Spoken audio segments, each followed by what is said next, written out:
Well, hello everyone, and welcome again to part 5 already of the series where me, to be astronomer, looks at a geocentrist movie. We have stopped at the very beginning of them talking about Ernst Mach. This is of particular importance to me since I study at the university at which Ernst Mach used to lecture. So without further ado, let's get into it. Physicist Ernst Mach provided an alternate explanation. According to Mach's principle, the Earth could be considered as the pivot point of the universe. The fact that the universe is orbiting around the Earth will create the exact same forces that we usually ascribe to the motion of the Earth. Mach's ideas would strongly influence the later development of the theory of relativity. So far so okay, although I believe poorly worded. Mark just said that if you had the masses that we have right now, like that we know in the universe, and we let them rotate around the Earth, their gravitational pulls would also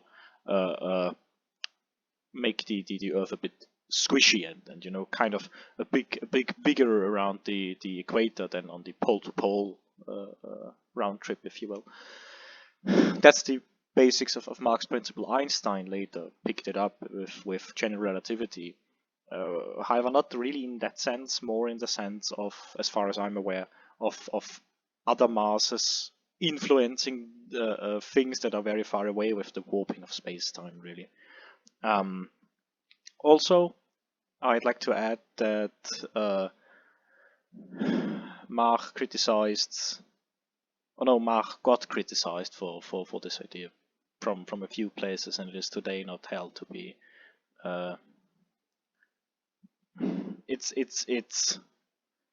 It came up in response to Isaac Newton's bucket experiment, actually, because Mach said that the bucket experiment is kind of insufficient for reasons, amongst other I have mentioned earlier. He essentially stated that the turning of the water inside this bucket just doesn't create all too high centrifugal forces.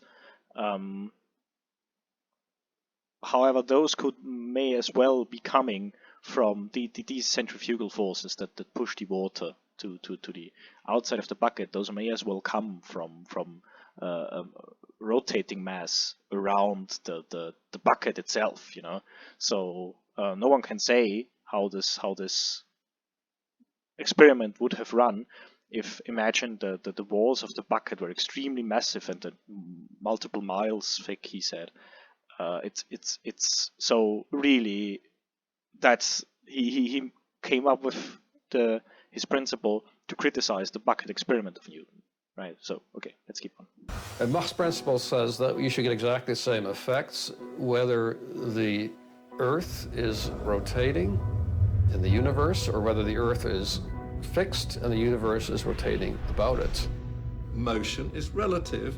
All the objects in the universe must be moving relative to each other. Mach's principle that because all we observe is relative motion, then once you start talking about absolute motion, that means you've imported a metaphysical principle into the system. Also, I'd like to say here, I mean, he's talking about metaphysical stuff, which is not important really. It's just supposed to be a documentary about more or less astronomy. There's no metaphysics in there. I'd like to add to Mach's principle that when Einstein really was around with the general theory of relativity, he actually it became clear that the Mach's principle did, however, not general relativity did not align with Mach's principle. They contradict each other at a rather mathematical level. In the 1940s, late 1940s, Kurt Gödel actually tried to find a solution in which the Mach's principle would still apply, and found that while he could solve the equations, time travel was extremely possible, like super easy, and it had other problems. There were tries in the 60s that do that. However, they like the tries in the 60s, they tried to get rid of the time traveling. However, those failed, and in the end were also not compliable with the Marx principle. So as far as established science goes, Marx principle got kind of disproven by not even modern relativity, but like relativity from about 100 years ago. So, Einstein himself actually thought that Marx principle, there was still something to it, where I think it's called the lens effect, or lens sphering effect. I recall something along these lines. However, this is still kind of not sure to this day. So but Marx principle is in general not thought to be kind of an important thing, really.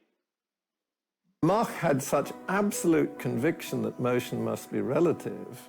He said, well, actually, it's nothing to do with the Earth rotating relative to absolute space. It's the Earth and the stars are in relative rotation. There's a relative rotation between them. Rotation is relative. That is, you cannot tell by measuring centrifugal and inertial forces whether you are rotating or the universe is rotating, because you will see the same effect no matter which one it is. And Mach then said, that's the cause of the oblation of the Earth, that it's not a perfect sphere. Whenever there is relative rotation, however you like to look at it, there will be that effect. And in fact, he goes back and says you can actually look at this from either the Ptolemaic or the Copernican point of view. You have to just concentrate on... In principle, however, if you view it through the lens of Ptolemaic view, you have to assume a special position for the Earth. And that's an additional assumption you put on top of some of the other assumptions that you have. You have to assume Earth is special, which and this is an assumption that you can get rid of if you just change how you think about this planetary dynamics. On what is objectively true, and say that if there is a relative rotation, then the Earth will be oblate. I can already tell. I don't know much about the whole flat Earth thing, right? However, I've heard flat earthers misrepresent the Michelson-Morley experiment in unimaginable ways. So I am very much looking forward to this part right now. By the end of the 19th century, the triumph of the Copernican system seemed complete. Only one tiny detail had eluded the experimenters.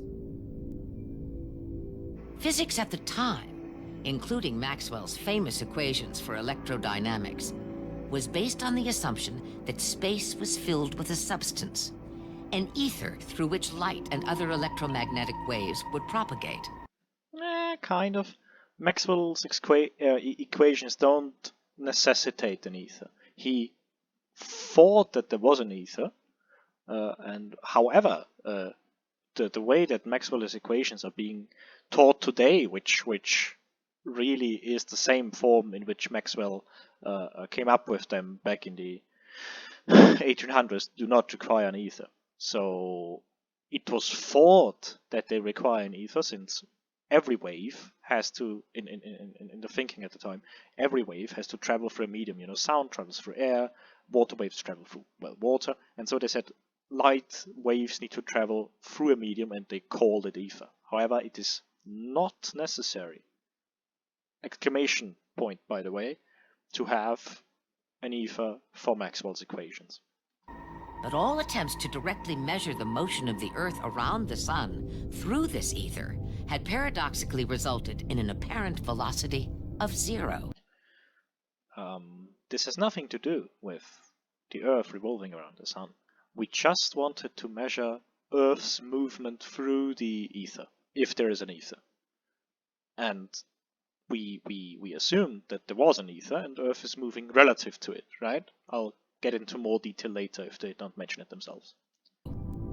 The stage was set for one of the most important events in the history of physics, the Michelson-Morley experiment. 1887 Michelson-Morley experiment. If the Earth were moving through an ether, then a sort of ether wind would be created at the surface of the Earth. A light beam projected directly into this ether wind would be expected to move slower than a light beam projected across the ether wind. If we project the beams across a known distance and then recombine them, we would expect the two waves to be out of phase by an amount that would tell us the distance the Earth had moved. If the Earth is moving through the ether, then light waves going one direction relative to us should... And now, because this explanation was rather okay, and now, since they have an okay explanation, they can put actual scientists there, like Lawrence Krauss, who explained the Michelson-Morley experiment to you, and I'm betting that later on they have people who aren't scientists telling you what the results of it, or how you should interpret the results of the Michelson-Morley experiment. travel at a different speed than another direction. It's like if you're in a fast-moving river and you're swimming along with the current, you're swimming much faster relative to the shore than if you're swimming against the current. So what the Michelson-Morley experiment was designed to do was measure the speed of light in one direction versus another direction to see how fast we're moving through the ether. And what it discovered was it's the same in one direction as the other. Michelson-Morley. Exactly. It was discovered that they were the same. And now, instead of them telling you what the results will be, I will actually do that. So, the ether, right? You have the Michelson-Morley experiment. And it came out with a null result. So essentially, you have no detectable motion of the Earth through the ether. This only allows for two possible explanations. One, there is no ether. But by the way, ether has had problems on a more theoretical side before the Michelson-Morley experiments. Physicists were thinking about dropping it anyways, and kind of the Michelson-Morley experiment was not the last, but certainly the biggest nail in the coffin for the whole ether thing. But okay, the first possible explanation, there is no ether. Okay. Second possible explanation, the ether, because we chosen an immensely lucky kind of point in time, precisely when we measured it, has a velocity relative to Earth of 0. Okay, those are two possibilities. One of them is way more general than the other, and the other requires ridiculous chances, but okay, you know, let's be honest, it could be the latter. Cool. So what they did then, and this is part of the genius of this whole thing, they waited 6 months, and so when Earth was in a completely different position around the Sun, so its velocity has to have been complete, like its velocity vector is pointing exactly the other way than it was 6 months earlier. They repeated the experiment, and still they could not detect an ether with this method. So this now only allows for two possible explanations. Either there is no ether, or the ether happens to perfectly align with our measuring device at two very different times with two very different relative velocities. You see how one is a way broader explanation and the other is kind of almost special pleading. Now, then what they try to say is, well, if for whatever reason the ether is being emitted or like being dragged with our measuring device, they just measured it at 2 times at once, right? Ether can't drag with 2 places at once, because if you pick 2 positions on the surface of the Earth that aren't like super duper close to each other, you have to detect the difference. And again, they came out with 0. So essentially, I mean, it was clear way before they did the latter of these experiments. Way before that, it was absolutely clear. There is no ether, light doesn't travel through a medium. And today we actually know you can solve the freaking Maxwell's equations. You can solve them. This is easy. We did that in 3rd semester at university in electrodynamics. This is really, really easy. You can solve Maxwell's equations, come out with the speed of light, have absolutely no need for an ether whatsoever, and you end up with a theoretical speed of light that is exactly the one that we measure in a vacuum. B, you don't have to have any fancy ether thing around, and already kind of we can explain how light moves, because it's just an electromagnetic field, right? It has an electric component and magnetic component. Those oscillate, and this oscillation creates a wave, and this wave is essentially what we call a photon, or like a light beam if we're talking about beams, right? All of that sits perfectly. And okay, I have ranted long enough. I believe this is 15 minutes again. I am very much excited for the next part to see what they come up with. Thank you very much for watching. Do all of the YouTube things that people do, and until the next time.